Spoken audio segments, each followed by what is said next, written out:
Hi, everyone. Thanks for joining me. We are going to have Joamette Gil, the letterer for Reburn and many other books, and the publisher and editor of Mañana and of Power Magic Press, which also has other titles. And I'm so excited to have her join us. She has so much experience in the comic world, and she's worked on so many cool titles. And I know she has exciting things coming up, and I'm excited to talk to her. So while we wait for her, was a Kickstarter, Mañana, Latinx comics from the 25th century. And I backed it actually before Joamette came on Reburn, and before I think we even knew we were doing a Kickstarter for Reburn. And I was very impressed with it. And not surprisingly, hi! Hey, I was just holding this up and talking about how impressive it is, and that I backed it before I even knew you were lettering Reburn. And that was such a serendipitous coincidence. yeah, I actually didn't know that you were a backer before we started working together. So that's really Yeah. cool. Yeah. I was like, oh, this is a cool thing. I want to check it out. And I loved your introduction. I love the whole thing, but I thought your introduction was really powerful. And I was just talking you up and how great you are. So, what are you up to these days, Joamette? I'm sure many things. Yes, many things. So apart from promoting Mañana, Right. I do a lot of freelance lettering work, and I also work half time as the managing editor for Weird Enough Productions, which is a social impact organization that uses comics and animations and lesson plans to sort of combine diverse media with lessons about like social emotional learning and anti-oppression and stuff like that. Wow. So then do you go out to schools with that, or do they come to you, or how does that work? What's the like We flow? have we have a platform. Mm-hmm. It's called Get Media Lit, and that's where educators and school districts can sort of create an account to access all of our offerings. And we also do school visits as well on like a invitation basis. I don't go to them because I'm just the editor, but That's a different skill set. I mean, that's a very specific skill set. The classroom one, which I admire greatly yeah, because me too. I love children and I thought about going into it myself, but day in and day out is very exhausting and I didn't think I could hack it, to be honest. So I really appreciate and applaud people who can. Yeah, it crossed my mind a couple of times during my education, but I knew I couldn't. Yeah, That's I not. student taught with someone who was meant to do it and Uh, she still does it. And actually being in a classroom with her was one of the most clear indicators that it wasn't for me because she was so good at it. And I right. was struggling a lot. And she was just like, okay, she was magic. She's still magic. And it is magic. So do you just do it in Portland or is that something that's available outside of Portland? It's available outside. Employees are remote. Yeah, we're all over the world, Oh, including. okay. Okay, cool. I'm going to check it out. All right, cool. You should. Yeah, it sounds right up my alley because I'm super involved in my children's school and I volunteer a lot. And Yeah. those topics are near and dear to my heart. So, Specifically, go to weirdenough.com, and then that okay. portal will lead you to the education site as well as our comics. Okay, great. Yeah. Thank you. Hmm. Okay, so that's one, weirdenough.com. Yeah. What's two? Oh, no, promoting Mañana. That's one. Weirdenough.com is two. What's the third thing you're up to? Because I feel Third like it's going to thing be a long list. Yeah, third thing is doing freelance lettering as well as Mhm.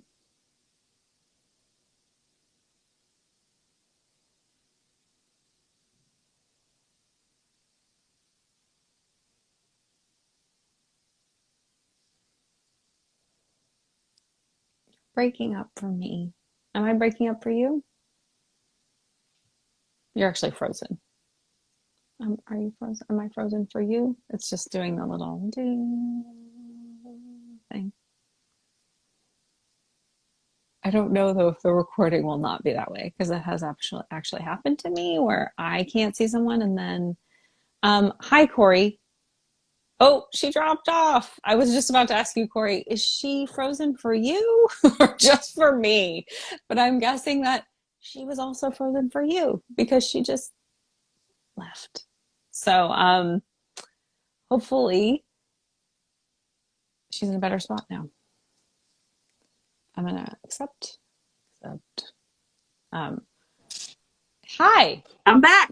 You were like totally frozen, and I was like, "Am I frozen for you? Is it just me?" And then you disappeared. So I thought, okay, she was frozen.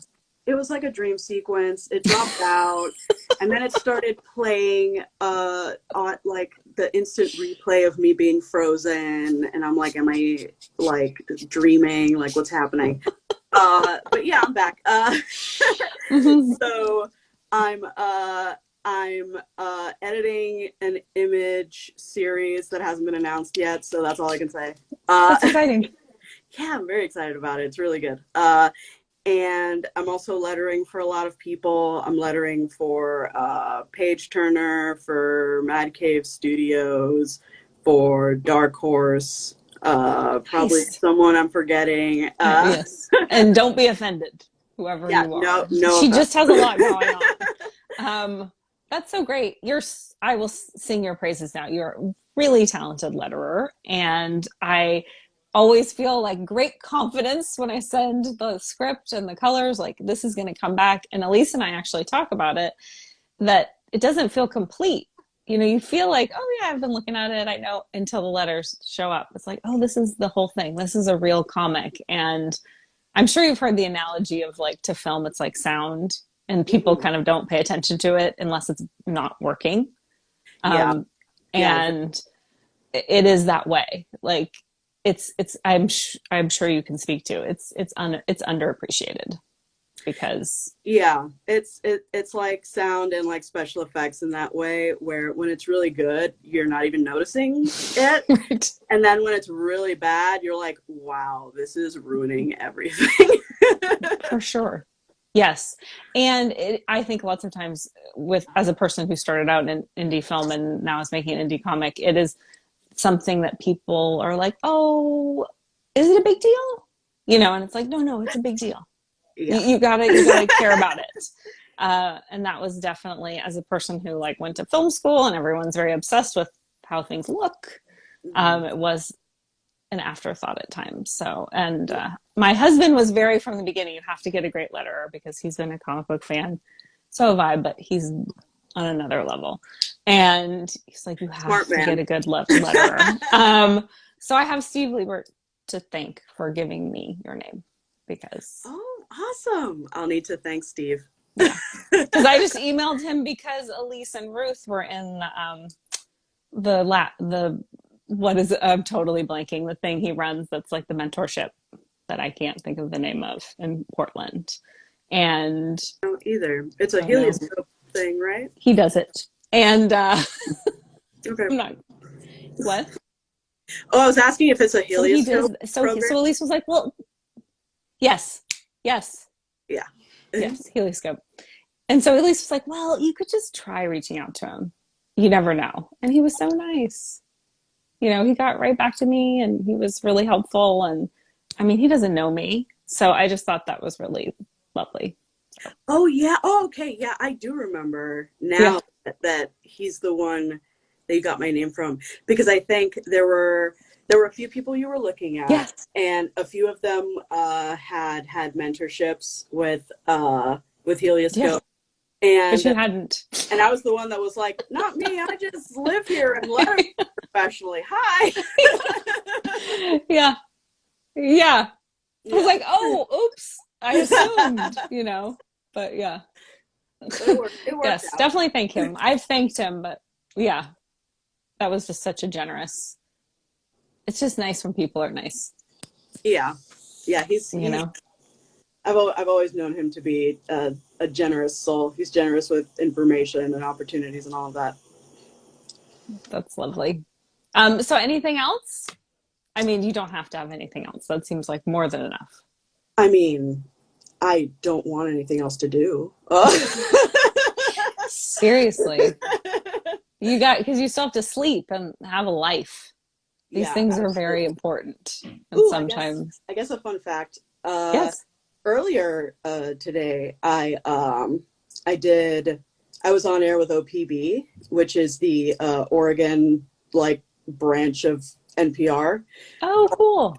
Yeah, I got to have a little segment on a show called Think Out Loud, which covers all sorts of things. They usually have like three segments at a time, and it's a daily show where they cover special interest things. Sometimes it's about politics, sometimes it's about environmentalism, sometimes it's just about the arts scene, or like, yeah, or oh, this the one headline that stood out to me from their archive is these two people living on an indigenous reservation got a making grant that has been a really good experience for them. And I'm like, great, just like I love hearing just like all these interesting Yeah. things happening everywhere.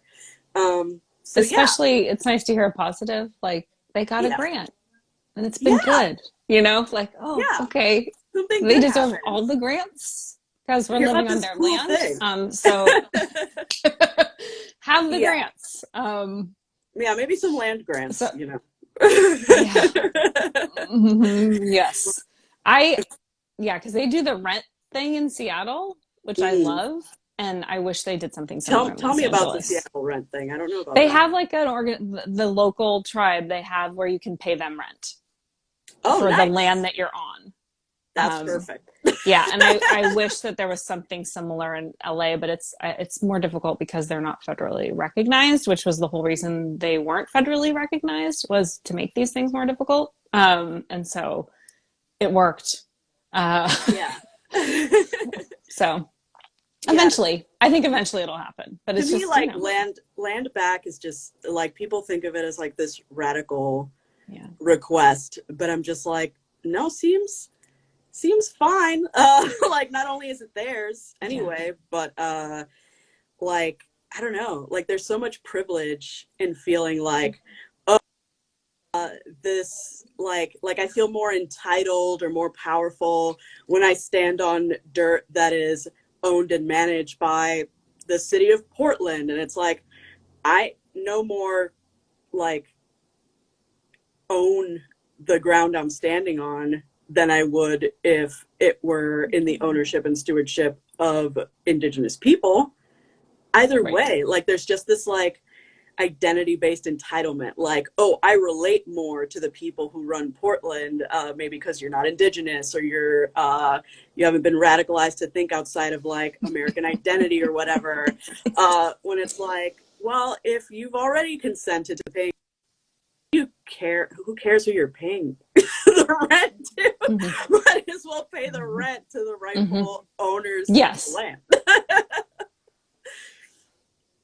Well, and how great would it be if more lands were in the stewardship of the indigenous people since they know the land, you There'd know, and they're be not trying to make it into something it's not. They're actually treating it with the respect it deserves. there'd be So fewer fires, that's for sure. yeah, it would be different. Yeah. And I know it's really painful from Mm-hmm. things I've read, obviously, for them more than it is for me. And it's painful for me to watch that kind of land suffering. So, Mm-hmm. but I watched a thing that was it was like from the local tribe here, the Chumash, and they were talking about they did like she did the woman lecturing, she did a thing about the timeline of this land, you know, and the amount we've been near the white people is like this much. And she was just like, you know, it's gonna work out. Like you Yeah. have to hold that it's gonna work out because this much. And it helped me to I like to feel insignificant because then I don't get overwhelmed with like, oh crap, I've got to do all the things. You know, it's like, no, you know, I'm my little person. I'm going to do the best I can and be the best person I can be. But you know, this is beyond me. And I think for me, that's a good feeling. I know a lot of people don't like to feel that way, but I do. I mean, perspective is necessary. It's Yeah. grounding. And yeah, people, it generally doesn't go well, I think, in either direction, regardless of the person's intent, like for good or for ill, if they convince themselves that they have total control over something, or worse yet, if they try to take total control over something. That's never good. Agreed. And just as we wrap up, that's what Reburn is about. Coincidentally, it's about that very thing. Even if you're doing it for a good reason, controlling the lives of others is bad. Yeah.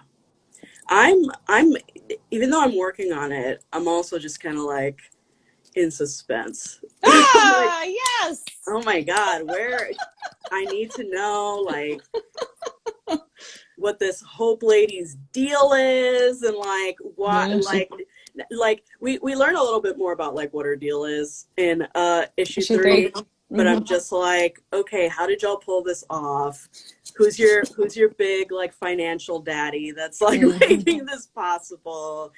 And like what is the social structure, like power structure for people who aren't in charge within the organization? Because we're sort of learning like what the leaders are called, and how they treat underlings. But I'm like very intrigued by all of May's children. And me too. She has so many. Apparently, I'm like, I need more information, like, which is said in issue 3, but it's not out yet. So I thought it was said earlier. It was hinted. It was not confirmed. Yeah, so. Well, I'm referring to the hint. Yes, from earlier issues. I'm the one. Yeah. Yes, he does say there are all these children. Yep. Yeah. And I'm like, yeah, tell me more. Yeah, me too. I love them. Every time Elise comes back with a character design, I'm like, yes! I love her. I love them. They're so cool. I just feel so like inspired and empowered, you know? It's like, yeah, they can do this. These children, these people. Oh, you're frozen again. So I think that Joamette is frozen and we're going to wrap up anyway. And I want to thank Joamette for her time and all of her incredible work on Reburn. It really does take the comic to the next level. And she says her internet's freaking out. I get that. So I just want to say thank you. I hope you can hear this. If not, you can watch the replay. Thank you, everyone.